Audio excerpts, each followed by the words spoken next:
Ya, selamat malam. Ini sekarang saya lagi di Jalan Margonda Depok.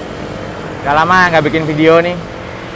Jadi ini saya merubah speedometer Suzuki Adre saya. Saya menambah sedikit saklar-saklar lah buat perlampuan. Ini speedonya pakai punya Yamaha Mio, mereknya KTC. KTC buat Yamaha Mio Smile. Jadi itu di custom, nanti batoknya di custom sedikit supaya masuk dudukannya, dan ini sama di custom juga perkabelannya. Jadi ketika on, nah dia muter beberapa warna. Ini injektornya lagi muter. Nah, oke. Jadi kalau kondisi diam, dia warnanya biru. Nah, matiin dulu lampu utamanya. Ini ada menunya odometer. Di sini kita bisa, nah, trip A, trip B, ya dari sini ya, dari tombol starter ya pengaturannya ya. Trip A, trip B, terus di sini ada odometer juga, tapi yang pakai koma. Kalau tadi kan nggak pakai koma. Di sini voltmeter. Di sini ada average speed, jadi speed rata-rata yang terrekod ketika kunci kontak on. Dan ada maksimum speed yang pernah kita capai ketika kunci kontak. Jadi dia itu hanya menampilkan informasi ketika kunci kontak on sampai off. Ketika dia sudah off, dia akan reset. Dan di sini ada jam. Nah, jamnya ini tiap kali nyala. Nah, tiap kali nyala jam, ini dia di setting. Settingnya ini caranya ditahan 3 detik nih tombol starternya. Tombol starternya tanggal 3 detik. Nanti jamnya kedip. Nah, tuh. Nah, cuman untuk merubah ininya, merubah angkanya 12 gitunya, itu dia pakai ini, pakai handle saklar. Cuman saklarnya ini kalau di Suzuki sama di Yamaha beda. Jadi sistemnya kebalik. Jadi nggak bisa. Jadi mau nggak mau nih untuk ngatur jamnya kita harus bikin tombol sendiri. Ini kita tahan lagi 3 detik tombol starternya. Dia geser ke, nah, tahan. Angka 12-nya harus kita ganti. Nah, ini angka menitnya. Kita pencet sekali lagi 12 menit. Kalau buat kita mau kembalikan ke awal, dipencet 3 detik. 1, 2, 3. Nah, kalau 0,8 detik itu yang atas. 1 detik lah ya, itu yang atas. Ini tombol starter ya yang kita pencet namanya. Oke. Menunya itu. Terus untuk lampu sendiri ketika jalan. Nah, ini saya jalan, ini ada RPM juga ya. Ketika jalan dari 0 sampai 30 km per jam, dia lampunya biru. Nah, ketika di 30, 31 dia jadi hijau. Nanti ketika di angka 60 sampai 80 dia jadi orange. Dan di atas angka 80 dia jadi merah, lampu backlightnya. Nah, ini lampunya saya matikan total ya. Saya matikan total lampu saya. Ini lampu senjanya saya nyalakan. Dan ini lampu utamanya saya hidupkan. Jadi ini lampu utama saya matiin, hanya lampu senja aja yang hidup. Lampu senjanya saya pakai merek Duroled tipe M1. Jadi dia setara sama D2, cuman secara LED-nya dan secara lensa Duroled lebih bagus dibanding D2. Karena juga harganya juga lumayan ya. Kalau Duroled itu kan dari DM itu kan dia sepasang 450.000, lebih mahal dibanding D2 yang ada di pasaran. Tapi sinar nggak bohong, ini lampu deketnya, ini lampu jauhnya. Jadi ini hanya lampu senja loh yang hidup. Lampu utamanya nggak hidup. Ini lampu utama saya hidupin baru. Nah, lampu utamanya jadi kalah karena lampu senjanya itu lebih terang dibanding lampu utama. Dayanya itu 18 watt ya, 18 watt per lampu itunya, lampu fognya. Jadi saya bilang lampu senja atau fog lah. Terus lampu saya pakai hybrid dari Luminos. Jadi ketika idle jalan, dia jadi lampu senja. Ketika kita pencet sen, dia jadi lampu sen. Oke, kita coba ke Jalan Juanda. Untuk indikator sen juga dia terpisah, kiri sama kanannya. Indikator sennya terpisah. Ini kita belok kiri. Nanti kanan juga beda, terpisah juga. Ada di sebelah kanan nih, kanan. Nah, itu kanan. Kalau ini matikan. Oke. Jadi ketika kecepatan 30, 31 dia berubah. Nanti berubah lagi di angka 61 jadi warna oranye, dan di angka 81 jadi warna merah. Ini saya coba di Jalan Juanda. Lampu utamanya saya matikan ya, jadi hanya lampu senja aja. Lampu utama hidupin. Lampu utama saya nggak bisa pencet lampu jauh karena tangan kiri saya buat megang kamera. Agak nggak safety ya, jangan ditiru Om ya. Tapi karena malam sepi nggak apa-apa lah. Ini kita belok kanan, terbalik. Ini tinggal ngatur sorot sinar lampu nih. Sinar lampunya agak sedikit ke kanan. Belum sempet karena harus ngebuka reflektor sen. Tapi sedikit sih, nggak terlalu banyak.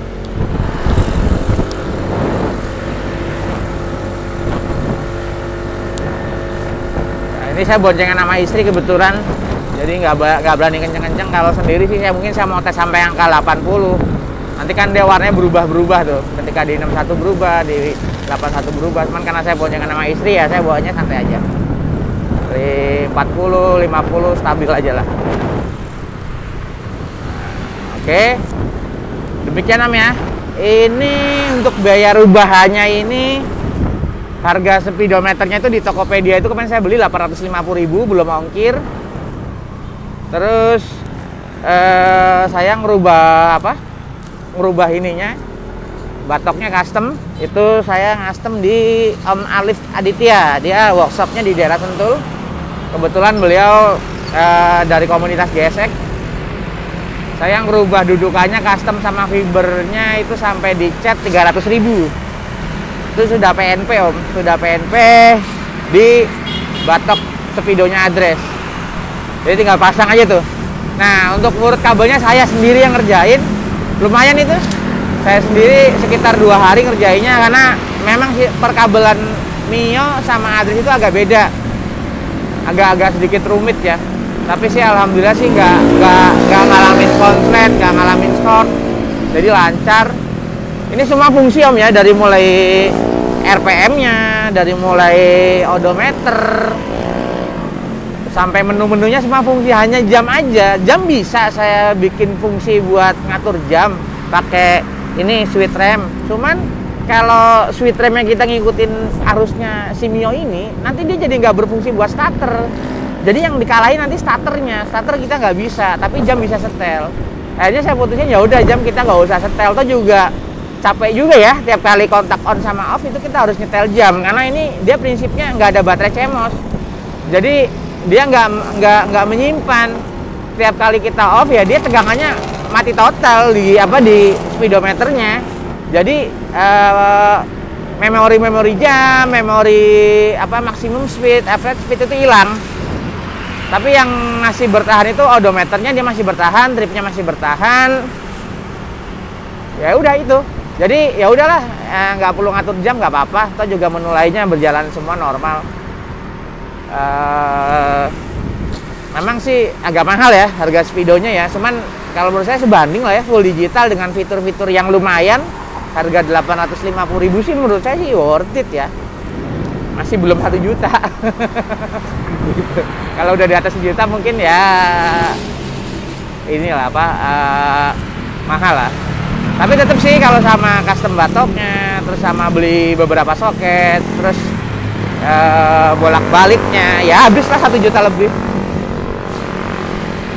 Tapi ya itu Om ya, yang saya suka ini bentuknya memang dia tuh mirip sama punya address sih. Memang dia sedikit lebih kecil, tapi dia mirip address. Jadi masih pantes lah kalau saya bilang. Karena kan dulu teman saya yang custom tuh dari GSX, dari Hufi, bentuknya kotak. Kalau menurut saya sih jadi nggak matching ya sama bentuk batoknya si address. Karena address itu kan dia agak-agak mirip kayak Mio juga speedonya, sedangkan kalau GSX kan kotak. Jadi kayak nggak masuk. Oh ya, untuk kabel speedo atau sensor speed itu tetap bisa menggunakan orinya address. Jadi sama sekali saya nggak beli sensor speed lagi.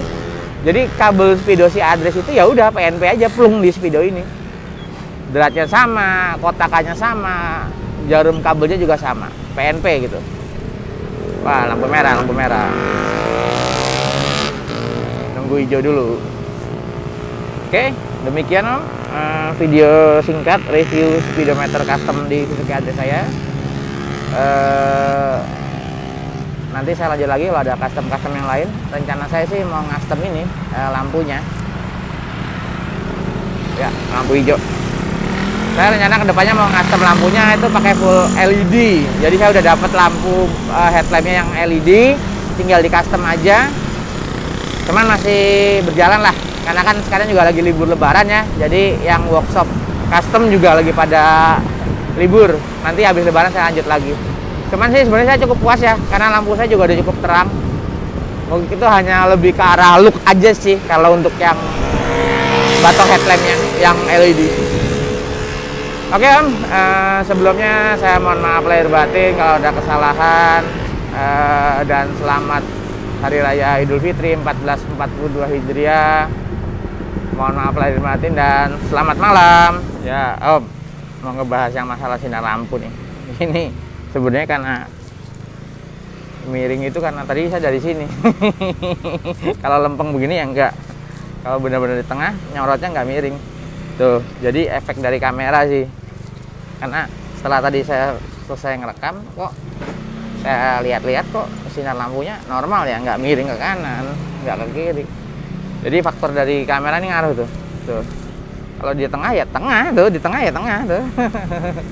Oke, gitu Om ya. Yom, biar nggak ngilangin penasaran. Jadi ini saya mau ngerekam sorot lampunya ya. Ini saklarnya ada 3 titik pakai Shogun 125. Ini kalau step pertama dia lampu senja atau lampu fog dia nyala. Step keduanya itu dia lampu utamanya. Ini lampu utamanya nyala. Lampu dekat ya Om ya. Ini lampu jauhnya nih.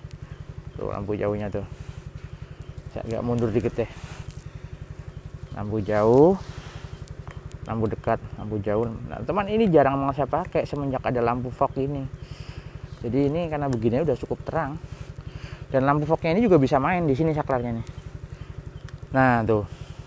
Lebih dari cukup kan. Makanya saya jarang banget pakai lampu utama. Ini lampu utamanya benar-benar mati tuh. Tuh mati tuh lampu utamanya. Lampu utamanya hidup begini tuh. Lampu utama kita mainin lampu jauh ini. Nah tuh. Ini paling kalau buat ngedim aja. Kalau pas ini kan kalau mati begini bisa langsung dim nih. Ini kalau buat ngasih tahu lawan arah ini paling. Ini bisa langsung dim. Jadi lampu utama tetap mati hanya pakai lampu fog dan saya fungsikan buat dim aja. Lampu fognya juga bisa buat ngedim. Nah. Oke Om ya. Terima kasih.